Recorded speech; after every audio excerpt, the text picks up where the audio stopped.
નમસ્કાર વિદ્યાર્થી મિત્રો, ગુડ મોર્નિંગ। આજે આપણે ધોરણ 5 વિષય હિન્દી લઈશું, બરાબર। જેમાં આપણે પાઠ 11 સચ્ચા બાલક।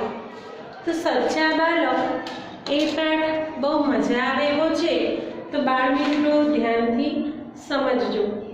इस जीवन प्रसंग में सच्चाई का महत्व बताया गया। अहींया शुं बताव्युं छे तो सच्चाई एटले साचुं बोलवुं अने एनाथी शुं फायदा छे ए बताया छे।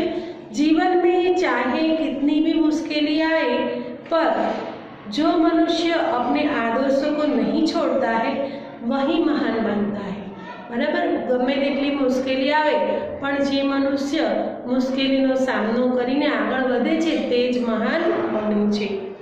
एक समय की बात है, एक वखतनी बात छे। एक लंबा काफिला बगदाद की ओर जा रहा था। काफिला एटले के यात्रीओ मुसाफरीओनो जे समूह होय एने काफिला कहेवाय। तो एक लांबो काफिलो एटले एक मोटो काफिलो एटले के एक मोटो समूह बगदाद नामना गाम तरफ जई रह्यो हतो। रास्ते में उस पर डाकू टूट पड़े।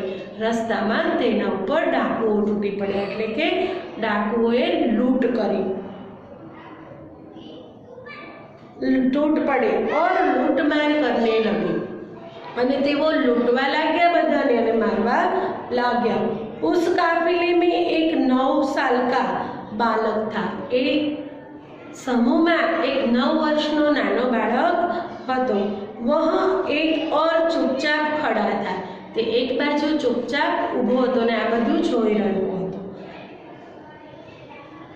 इस लूटमार को देख रहा था।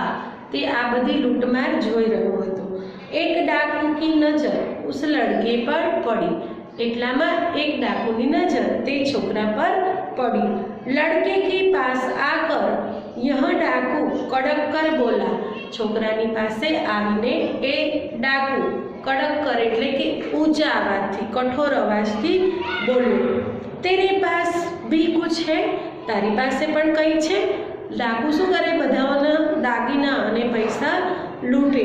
तो छोकराने पण एक बाजू ऊभो हतो तो नजर पड़ी एक डाकूनी, तो एने पूछ्યું કે શું તારી પાસે પણ કંઈક છે? કડકથી બોલે તો પેલો છોકરો તરત આપી દે ડરીને। એટલે લડકા મેરે પાસ 40 અસરફિયા है। જો છોકરો પોતે જાતે જ બોલી જાય છે કે મારી પાસે 40 અસરફીઓ છે, બરાબર। ડાકુ ચકિત હોકર, ડાકુ તો એમ ચોકિત થઈ ગયો કે આટલો નાનો છોકરો જે છે એ સાચું બોલે છે। क्या कहा? तेरे पास 40 असरफिया है।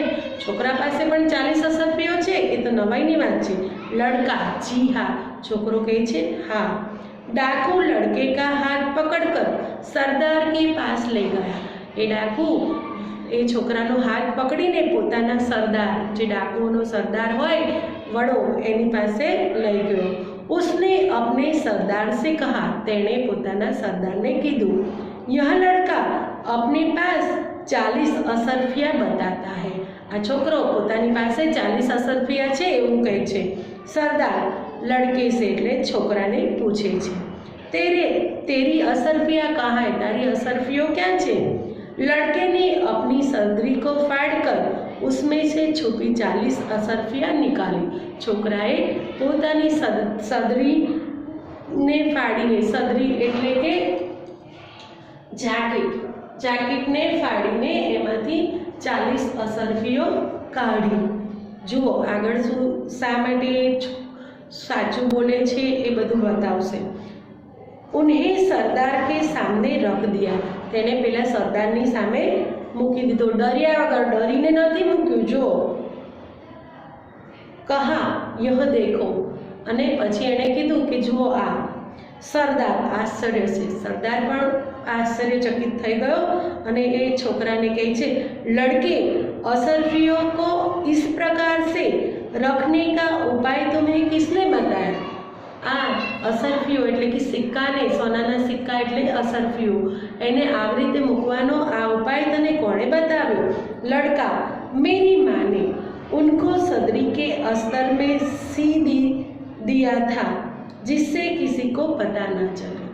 मारी माए आ जाकेटना अस्तर में, अस्तर एटले के अंदर जे कपड़ू मूकवामां आवे तह, जुओ सीने कपड़े की भीतर की तह एटले अस्तर, एने अंदर सी मारी माए मूकी अने सीवी दीधुं हतुं।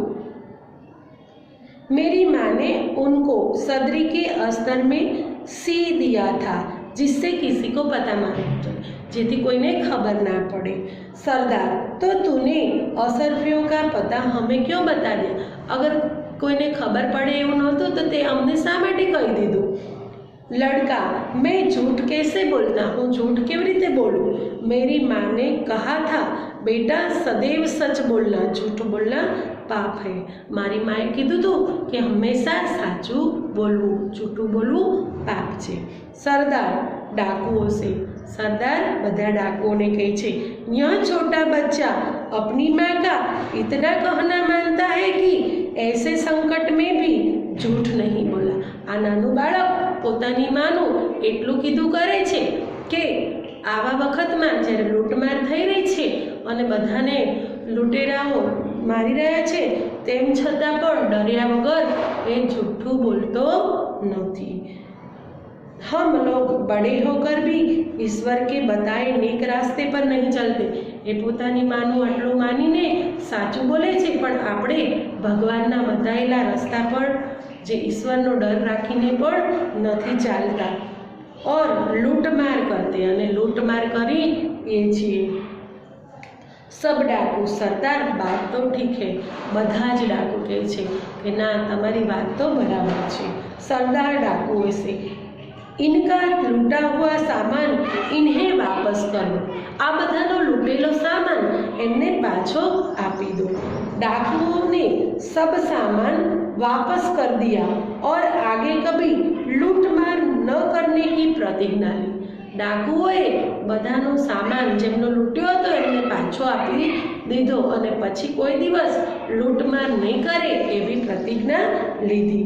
सच बोलने वाले इस बालक का नाम अब्दुल कादिर था। आ साचू बोलवा वाला आ बालकनु नाम शुं हतुं? अब्दुल कादिर। बड़ा होकर यह बालक महान संत हुआ। मोटो थईने आ बालक महान संत एटले मोटो संत बन्यो। उनकी समाधि उसकी समाधि बगदाद में, एनी जे समाधि मर्या पछी कबर जे जग्याए रखेली होय ए समाधि कहेवाय, बराबर। तो ए क्या हती? बगदाद में। वहाँ प्रत्येक वर्ष बड़ी संख्या में लोग दर्शन के लिए जाते हैं। त्या दरेक वर्षे लोको मोटी संख्या में जाए छे। तो बाळको साचुं बोलवा वाळो आ बालक एक नानो जे वणझारानुं बाळक हतुं ए मोटो थईने मोटो संत बने छे। केम? केम के हमेशा ए सत्यना मार्ग पर अडंग रहीने चाले छे, डर्या वगर, अने ए साचुं ज बोले छे। कोईपण परिस्थिति होय, कोईपण આવી લૂંટમારની પરિસ્થિતિમાં જે ગંભીરતા પણ એ સહેલાઈથી સહન કરી અને સાચું બોલે છે, તો આપણે પણ હંમેશા જીવનમાં સાચું બોલવું જોઈએ અને આગળ વધવું જોઈએ। તો સાચું બોલનાર વ્યક્તિ જ આગળ વધી શકે છે અને મહાન બની શકે છે। હવે આપણે એકવાર શબ્દાર્થ જોઈ લઈશું। કાફિલા એટલે યાત્રીઓ કા સમૂહ, જે મુસાફરોનો સમૂહ હોય એને કાફિલા કહેવાય। असरफिया सोने के सिक्के, सोनाना सिक्का ने असरफिया कहेवाय। पहलाना जमानामां सिक्का नहोता त्यारे आ असरफियोनो उपयोग थतो हतो। वापस करना एटले कि लौटाना, पाछुं आपी देवुं। सदरी तो जाकेट जे आपणे उपर पहेरीए ने शर्टनी उपर ए। सरदार तो नेता। अस्तर सिले कपड़े की भीतर की तरफ, जे आपणे कपड़ा सीव्या होय ने अंदरनुं जे कपड़ुं होय पातळुं एने अस्तर कहेवाय, बराबर। समाधि, मकबरा એટલે કબર હોય ને એને, અને મંજાર એને મકબરા કહેવાય અને મંજાર કહેવાય। માં તો જનની, માતા। સदैव તો હંમેશા, સર્વદા। नेक तो ईमानदार, ईश्वर तो भगवान प्रभु। तो मुहावरों के अर्थ, एमां मुहावरा आपेला छे। नेक रास्ते पर चलना, तो शुं आवशे? एनो अर्थ थाय सही रास्ते पर चलना। कड़क कर बोलना, कठोरता से बोलना। बराबर। तो बाळ मित्रों मुहावरोना अर्थ आपी अने वाक्यमां प्रयोग करवानुं पण आपणे पूछे छे, तो आपणे आवडવું जरूरी छे। हवे वात आवी लेशननी। तो बाळ मित्रों અત્યાર સુધી આપણે 2 પાઠ ચલાવ્યા હતા, 9મું 10મું શીખો કામ। હવે 11મું સચ્ચા બાલક। તો સચ્ચા બાલકમાં શબ્દાર્થ લખવા, શેના? નોટમાં। બરાબર। તમારે નોટમાં શબ્દાર્થ અને મુહાવરા લખી દેવાના। હવે પછીના પીરિયડમાં આપણે અભ્યાસ અને સ્વાધ્યાય જોઈશું। तो आवजो बाळ मित्रों।